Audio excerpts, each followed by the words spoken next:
कृष्णचंद्र पात्र गोटा माने जहा कहते मशा भाया हो खाली एठ उड़ी से उड़ी एठे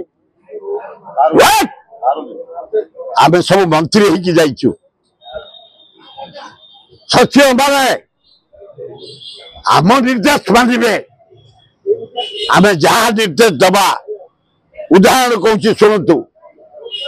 मो क्रीड़ा मंत्री देखिली कलिंग स्टाडियम में भुवनेश्वर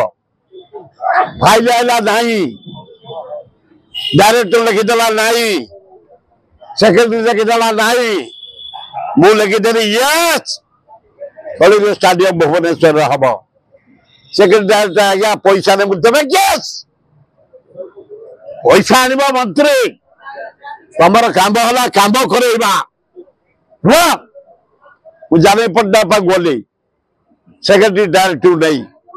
बोले आज्ञा मो इस्तीफा नहीं जातु ये पेंडु मत देले पैसा नहीं